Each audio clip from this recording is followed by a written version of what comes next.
حکم ہے شادی کے لیے، رشتے کے لیے 4 چیزیں دیکھو، ایمان دیکھو، خاندان دیکھو، حسن دیکھو، مال دیکھو، مگر سب سے زیادہ ترجیح دو ایمان کو۔ دنیا کے سامان میں ایمان کے بعد جمع کرنے والی سب سے اچھی چیز نیک بیوی ہے، تاکہ تمہارا ایمان بڑھائے، تمہاری عادتیں ٹھیک رکھے۔ لیکن ہم کیا دیکھتے ہیں آج؟ ہمارا حال ہمارے سامنے۔ رشتے ناتوں میں ہم نے غلط رسمیں اپنائی ہوئی ہیں، غلط باتیں اپنائی ہوئی ہیں۔ نتیجہ یہ ہے کہ ہمارے ہاں اب اسلامی باتیں رہی، اور اگر کوئی بتائے تو کہتے ہیں کیا سارا اسلام میرے لیے ہے؟ ارے مجھے خوشی کرنے دو۔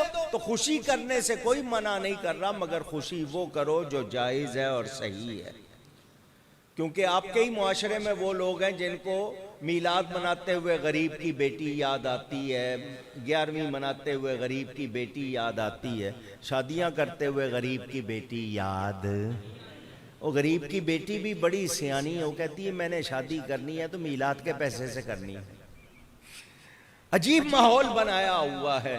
تو یاد رکھو، فضول خرچی نہیں۔ شادی میں 2 باتیں لازمی ہیں، ایک واجب ہے، 3 سنت ہے۔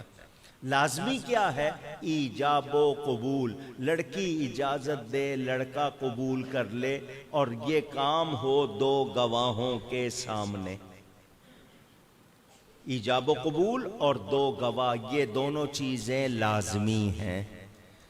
واجب کیا ہے؟ مہر، کم از کم 2.25 تولے چاندی یا اس کی قیمت کم از کم آج کے حساب سے آپ کو لگانا چاہیے۔ سنت کیا ہے؟ خطبہ سنت ہے، چھوارے بانٹنا سنت ہے، ولیمہ کرنا سنت ہے۔ باقی مہندی، مائیوں، ڈانڈیا، یہ دوسری ساری چیزیں یہ آپ کی ایجاد کی ہوئی ہیں، ان کا شادی سے کوئی تعلق۔ اونچی کہیں، کرو گے آئندہ؟ اب نہیں بولیں گے آپ، اب نہیں بولیں گے آپ۔ جہیز، جہیز عربی کا لفظ ہے، اس کے معنی تیار کیا ہوا سامان۔ ہم نے اس کو لازمی کر دیا۔ لڑکے والے لسٹ دیتے ہیں لڑکی کو کہ یہ دینا ہے۔ بیچ رہے ہو اپنے آپ کو؟ کیا سودا کر رہے ہو؟ شادی کر رہے ہو؟ اور دوسرے اپنے جگر کا ٹکڑا بیٹی دے رہے ہیں، وہ اپنے گھر بار بھائی بہنوں رشتہ داروں کو چھوڑ کے آ رہی ہے تمہارے پاس، تم پھر بھی لسٹ دے رہے ہو، یہ چاہیے، یہ چاہیے، یہ چاہیے۔ غیرت کی بات ہے کیا یہ؟ پوچھ رہا ہوں۔ لڑکی دیکھنے جائیں تو یوں ٹٹولتے ہیں جیسے قربانی کے جانور کو دیکھو بھی کہیں ہڈی مڑی ہوئی تو نہیں ہے، کہیں کھال پچکی ہوئی تو نہیں ہے۔ ہم لوگوں نے یہ غلط باتیں اپنا کر گھروں میں کتنی بچیاں ہیں جو عمریں گزر گئیں، رشتے نہیں آتے۔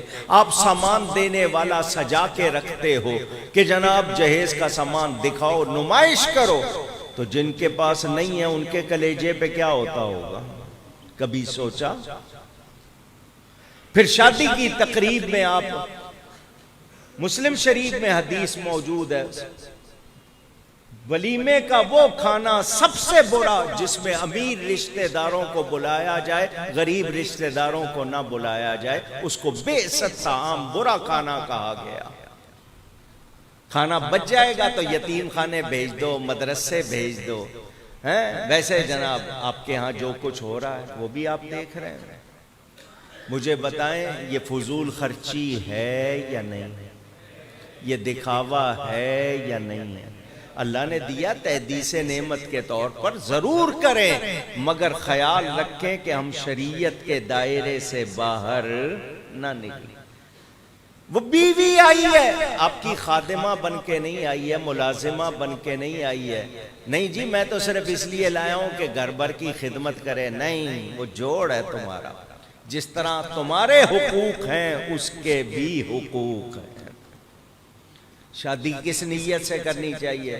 لوگ کہتے ہیں مولانا صاحب شادی میں کر رہا ہوں، ناشتہ بنا کے دے گی، کھانا پکا کے دے گی، کپڑے دھو کے دے گی، استری کر کے دے گی۔ تو میں نے کہا اس کے لیے شادی کی کیا ضرورت ہے؟ ملازمہ رکھ لے، کو ملازم رکھ لے۔ یہ تو نیت عجیب ہے۔ شادی اس لیے کرو کہ رب کا حکم ہے، نبی کی سنت ہے، میں نبی کی امت بڑھاؤں گا۔